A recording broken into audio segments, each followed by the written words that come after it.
Bem, é uma alegria sempre estar aqui conversando, discutindo sobre a doutrina em todos os aspectos dela, né? Seja ela do ponto de vista científico, religioso, né? Ou do seu ponto crucial, que é a filosofia espírita. E a filosofia espírita, ela está encerrada, ou ela está na sua pujança no Livro dos Espíritos. Se a gente pega o Livro dos Espíritos, ele está lá definido lá, a parte filosófica, né? E as suas partes que fala sobre o mundo espírita, sobre os espíritos, né? Sobre a questão moral e as consequências disso, né? E desenvolve essas partes no livro dos médiuns, né? Que são as relações com o plano espiritual, no céu e inferno, na questão das consequências, né? E na Gênesis, que é a primeira parte, que é a causa primeira, né? A causa das coisas, né? Que ele chama de causa primária, né? Então está lá. Então a doutrina espírita, ela está como alicerce fundamental, está lá no Livro dos Espíritos. Então é imprescindível que a gente leia esse livro, se intere dele, para que a gente realmente absorva a essência da doutrina espírita, né? É evidente que os livros que daí decorrem, né? Os livros médios, o Evangelho, o Céu e o Inferno e a Gênesis, e os outros também, a Obras Póstumas foi feita depois, e as 12 revistas espíritas, né? Durante 10 anos aí Kardec batalhou, trabalhou arduamente, né?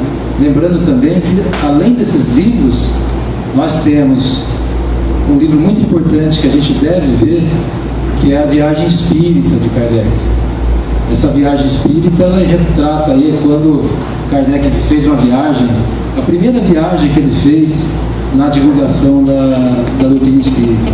E lá você pode observar como que era a relação dos irmãos, como é que era chamado Kardec, a extrema respeito que todos tinham por esse ícone da espiritualidade, da tradição, né? Que era Allan Kardec. Então, nessa noite, não é palestra conforme a gente falou, mas uma lembrança da gente respeitosamente vir lembrar do Livro dos Espíritos, que foi editado em 19 de abril de 1857, né? E essa data, daqui 2 dias, né? Hoje é 17, né? Então no dia 19 vai fazer, se eu não me engano, 161 anos da publicação do Livro dos Espíritos. Portanto, é nessa data querida, né, que a espiritualidade, né, aquela pleiade de espíritos de bons, trouxe para nós aqui a doutrina espírita, consoladora, reveladora das verdades mais aprofundadas. Então hoje é a lembrança disso, né? Dia 19 e hoje é dia 17. No começo aqui foi falado alguma coisa lá falando sobre o hinduísmo oriental, né? Que fala sobre já a questão da reencarnação, tudo. E tem uma pequena história com Buda, que perguntaram para Buda assim, um discípulo pergunta assim para ele: o que é o contrário de morte? Buda pergunta para o discípulo. Ele fala: vida. E o contrário de vida? Aí o discípulo: morte. Ele respondeu: não é. É a reencarnação. Só que ele não, é evidente que ele não fala nessa palavra, porque a palavra ela é cunhada aí a partir da publicação do Livro dos Espíritos. Até então não existia essa palavra. Conforme outras palavras também, o próprio Espiritismo, o próprio perispírito, né, que a gente sabe, existia outras denominações, Eidon no grego, né, o corpo espiritual de Paulo, né? ele já citava, né, entre outros, mas o perispírito, como ideia de peres, né, de um tegumento, como tem nas sementes, né, que envolve o espírito, o perispírito, surgiu aí. Mas enfim, isso são perispero que envolve o perisperma é um tegumento ou uma película que envolve toda a semente, né? Quando você pega lá o abacate, por exemplo, que tem uma semente grande, né? Você pega ele e lá em volta dele tem uma fina película, e toda a semente, seja ela do abacate, seja ela do trigo, seja ela do arroz, do feijão, enfim, qualquer um deles, tem uma camada que recobre esse perisperma, né? A gente chama de perisperma. Essa camada, então no espírito, a camada que viaja para o espírito pela eternidade, chama perispírito. Por analogia que Kardec aí cunhou, né, que os espíritos induziram a fazer isso, então é por isso. E é interessante saber que essa camada, que a gente às vezes não tem esse perispírito, caminha com o espírito pela eternidade. Ele vai se depurando, ele vai se alterando, ele tem a característica daquele orbe, daquele globo que ele está reencarnando. Isso sai, a gente tem essa informação já quando a gente começa a ter contato no livro dos espíritos. Antes disso não existia essa classificação e nem essa ideia, porque mais do que ser um corpo do espírito, tem a questão e a ideia de que ele caminha com o espírito sempre, né? E aí para a gente saber, para a gente aprofundar, precisa da gente estudar um pouquinho mais, mas não é hoje que a gente vai fazer isso. Bem, a gente sabe que nesse período Kardec lançou mão de médiuns. É interessante que ele lança a mão de médiuns, foram todas elas mulheres. Interessante, né? Todas elas, as principais, e eram jovens. As irmãs Bodin, por exemplo, Caroline e Julie Bodin, tinham 14 e 16 anos quando ele submetia elas. E no começo ela colocava a mão sobre a prancheta e a prancheta se movimentava. Depois que a sistemática foi da escrita já pegando mas até então era assim que era feito. E depois que foi pegou-se no lápis e aí foi direto. E eram médiuns inconscientes. E tinha uma terceira menina também, que era a senhorita Jafé, Ruth Jafé, que ela recebia as informações do Espírito de verdade. Foi através dela que ele corrigia os questionamentos de Kardec, aquelas mensagens. Então, é lembrar desses médiuns também, nessa data, que tanto nos ajudou, além do mestre Lyonês, né, Hippolyte Léon Denisard Rivaio, Allan Kardec, que recebe o nome de Allan Kardec por instrução dos espíritos, porque ele falou, quando ele foi publicar a obra, ele falou, mas a obra não é minha. O que eu vou fazer? Você teve uma encarnação onde você foi um sacerdote druida, e o seu nome naquela data, naquela época, era Allan Kardec. E aí, Hippolyte assina daí em diante como Allan Kardec. Apesar dele já ter o nome, Allan Kardec já ter o nome, ele já era pedagogo, tinha conhecimento, na época se conhecia filosofia, tudo já tinha um vasto conhecimento, né? Então ele já havia publicado livros de matemática, de português, né? Que retratava português, de francês, do idioma dele, né? Foi bom você falar disso, viu? A revelação espírita. Deixa eu mudar aqui de slide, que falei até. A revelação espírita. Na sua essência, ela traz isso para a gente. Despertar da consciência, a visão amplificada da realidade, a descoberta dos valores reais. Ali do lado a gente vê uma pintura, né? Que não sei se alguém identifica, mas ali está Édipo e ali em cima está a Esfinge. A gente observa Édipo, que está numa posição ali de meio que pensando, analisando, né? E na mão dele está a gente tem aqui uma espécie de um cajado, né? Na análise, a psicanálise, a psicologia e outras escolas estudaram muito a história de Édipo Rei, né?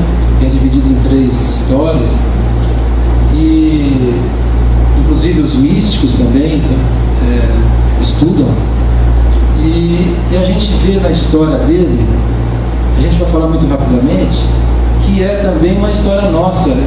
Quando a gente está em busca da verdade, né? E quando também a lei de ação e reação, que está implícita, e que está tão implícito na revelação espírita, né? Édipo, vocês sabem que ela é da Grécia, né?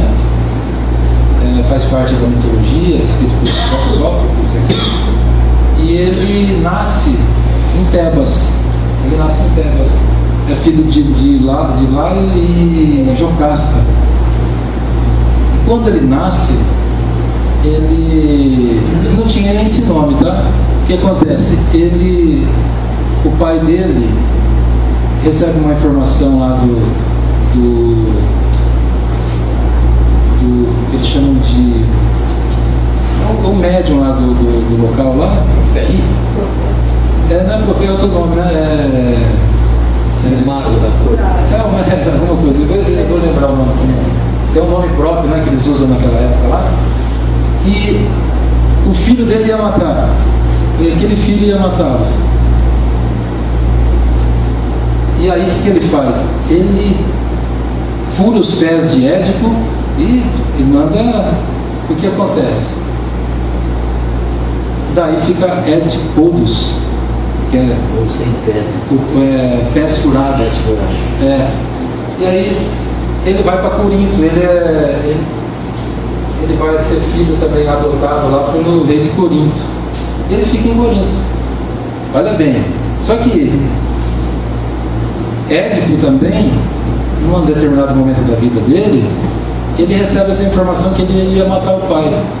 O que ele faz? Por amor, ele faz o quê? Ele foge dos pais adotivos dele. Porque ele não queria fazer isso, ele amava os pais, ele achava que era pai. Ele foge. E ele está indo aí, fugindo para Tebas. Olha bem como é que é a teia nossa da reencarnação, né? Aqui, ó. E ele está voltando para Tebas.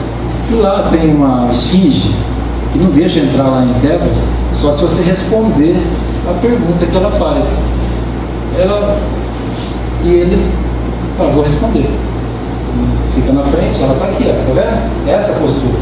Aqui ele está analisando a pergunta que ela faz, mas mesmo assim a prudência é que ele esteja com o cajado, se caso aconteça alguma coisa, mostrando também para nós a nossa postura diante das revelações, dos fatos que chega a cada um de nós, que a gente tenha prudência, que a gente possa examinar, que a gente pode ter bom senso. Aliás, bom senso é Kardec, né? Chamado o bom senso encarnado. Então, simbolicamente isso, e simbolicamente essa busca de Édipo,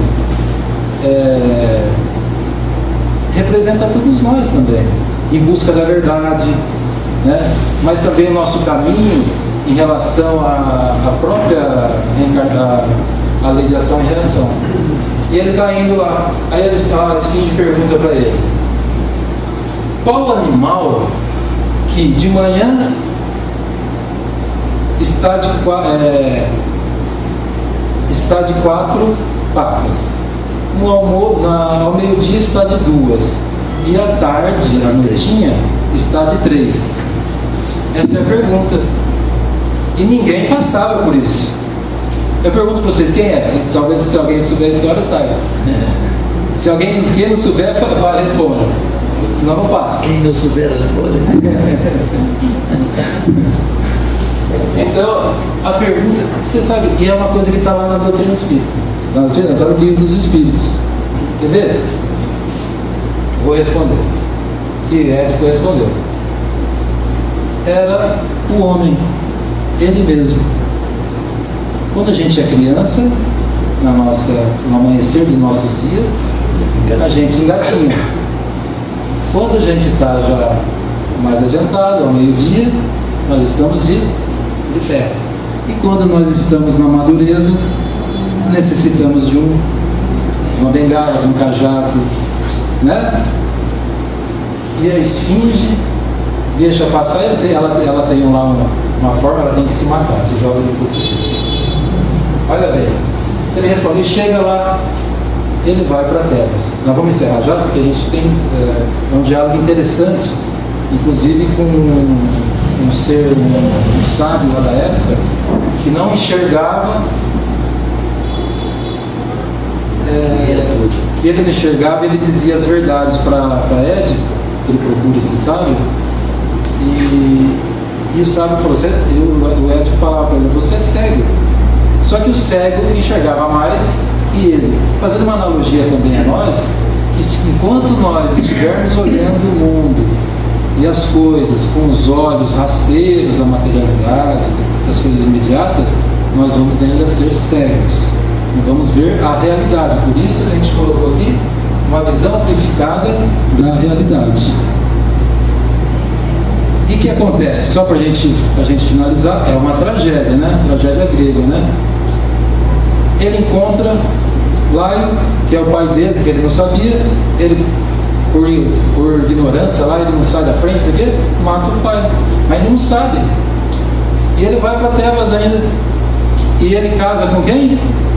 Com a mãe dele. É por isso que sai o complexo de Édipo, né?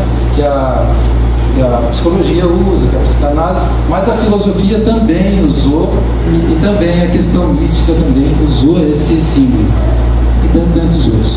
Mas essa é a história do homem, em busca também da realidade e da verdade. Jesus não falava assim, que ele não veio trazer a paz, mas a espada? Toda vez que a verdade se estabelece, toda vez ela é dura. Gandhi falava, né? Que a verdade é dura como um diamante, mas suave como a flor de pessegueiros. Quem não fluir a dureza diamantina da verdade, não fluirá a suave olor da flor de pessegueiro. Então a verdade é isso, né? Descoberta dos valores reais. É isso. E é esse o mestre de Lyon, que nessa noite nós lembramos com profundo sentimento de agradecimento, porque muitas vezes a gente fala da doutrina e do livro dos Espíritos, e a gente não lembra de uma forma respeitosa tão profunda que a gente precisa lembrar desse Espírito. Né? A gente podia falar o que ele foi, qual Espírito ele foi, mas simplesmente o Espírito de verdade que amparou, que levou, trouxe informação, era o próprio Cristo. E nós temos dentro da codificação os espíritos mais luminares que a gente na história está trazendo as informações no livro dos Espíritos, depois nas outras obras também. Então, um espírito que tem como espírito guia o próprio Espírito de verdade, né? Nós rendemos graças a esse irmão nosso, né? E a gente deve sempre lembrar dele. E nessa noite a gente tem esse objetivo. A revelação espírita, ela tem como proposta fundamental, é reviver e explicar o Espírito e verdades, em Espírito e verdades, os ensinos de Jesus. Essa é a proposta da doutrina espírita. Quando Jesus se foi,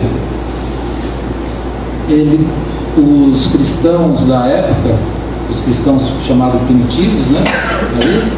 Eles eram na simplicidade, não existia uma religião, uma igreja, existia muito trabalho para ajudar, principalmente lá na Casa do Caminho, né? Onde eles faziam a caridade, ajudavam, se reuniam, mas na simplicidade. E nós fomos, através dos milênios, fomos perdendo essa simplicidade. E a proposta da doutrina espírita é justamente essa. Então lembremos que quando a gente está buscando a essência da doutrina espírita, quando a gente está buscando a doutrina espírita em verdade, nós estamos buscando Jesus na sua essência também, né? De resto, são enxertos, mas a gente busca isso. E a doutrina espírita vem explicar, vem recomendar. Aliás, nós somos da tradição cristã. Quantos de nós lemos o Evangelho, conhecemos 4 Evangelhos e sabemos realmente o que foi falado? O que Jesus se propôs? Quantos de nós conhecemos também o Velho Testamento, ou conhecemos as palavras que lá estão? Como diz Paulo de Tarso, não a palavra matava, mas o Espírito vivificava. A gente entender, compreender, não a palavra que está lá, para a gente saber ipsis literis, aquilo que está escrito, mas a ideia, né? O que está lá como essência. Essa é uma proposta também que nós precisamos estabelecer. Nós somos seguidores do Mestre. Esse é um pensamento transcendente de Leon Denis, que eu acho muito bonito, que vale a pena a gente replicar aqui. Tende como templo o universo, como altar a consciência, como lei a caridade, por imagem de Deus, por religião do amor. Simples.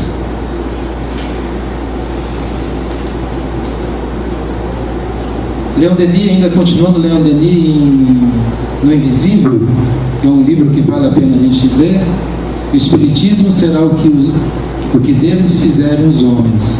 Similia similius, que é semelhante, né? Como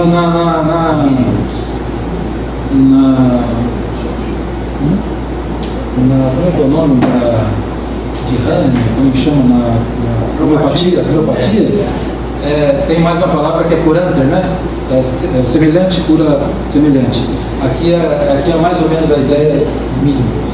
Semelhante como semelhante, ou afinidade, se a gente pode falar aqui. Então, uma coisa é a doutrina espírita, é o espiritismo como estrutura de pensamento. A outra coisa é o movimento espírita.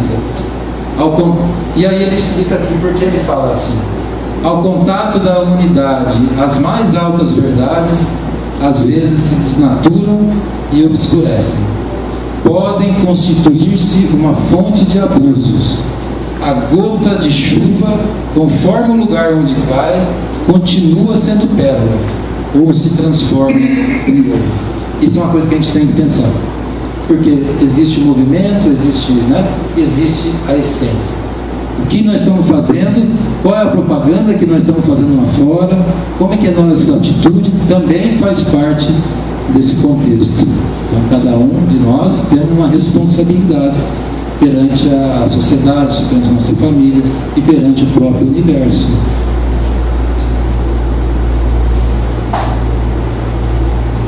A gente vai encerrar aqui, mas antes disso, a gente pode lembrar também o objetivo nosso aqui, né, quanto encarnado e quanto em contato com a doutrina espírita. Pergunta assim para Buda se ele era um Deus, né, um discípulo, e ele responde: não, Eu não sou Deus. Mas por que, vós perguntais? É porque você brilha, né? Aí ele responde para o discípulo: é porque eu estou desperto. Então, e lembrando ainda de Jesus, né? O que ele falava para a gente? Brilhe vossa luz. Também para que nós nos despertemos. Despertemos do quê? Né? Desse sono que faz com que a gente não tenha contato com a realidade. Né? Lembrando de Paulo de Tarso, que falava também: levanta-te, ó tu que dormes. É isso que a gente tem que... E a doutrina espírita, o livro dos Espíritos veio fazer com que a gente despertasse, brilhasse nossa luz. Essa mensagem de Bezerra, no quarto congresso, eu acho que é muito bonita, que é evidente que estava no Congresso Mundial, né, lá na França, mas que a gente pode tomar como missão nossa, como objetivo maior. Tu és o nosso sol, vem ter conosco, Jesus, pois que se contigo debatemos na aflição e jornadeamos na ignorância, sem ti mergulharemos no caos. Aquece-nos, Senhor, para sermos dignos do teu inefável amor. Espíritas do mundo, espíritas aqui também, aqui reunidos, tende como templo o universo, como nos disse Leon Denis, o apóstolo do Espiritismo francês. Conduze Jesus em vossos corações, em vossas palavras, em vossos atos. Semeai a claridade inapagável da doutrina espírita. Onde fordes, deixai que ela brilhe por intermédio de vós. Sois agora mensageiros da luz do mundo. Fazei que a doutrina de liberdade que vibra, que pulsa em vós, encontre outros continentes de almas para conquistar. Não arroleis dificuldades, não anoteis desafios, não aponteis fracassos. A experiência resulta das tentativas de acerto e de erro. Em qualquer situação, amai. Diante de qualquer desafio, perseverai no bem. Caluniados, jamais caluniadores. Agredidos, nunca agressores. Perseguidos, não perseguidores. O Mestre espera por vós, e o missionário Allan Kardec, a quem homenageamos nesse momento, vos inspira e vos guia em nome de Jesus. Sede fiéis até o fim e ide em paz. Que o Senhor das bênçãos vos abençoe. A todos nos abençoe. Em nome dos espíritos, espíritas aqui presentes, de várias pátrias, abraço o coração de todos vós, o servidor mínimo e paternal Bezerra. É com essa prece que a gente gostaria de deixar a mensagem da noite, objetiva, simples, para que a gente desperte. Obrigado e boa noite.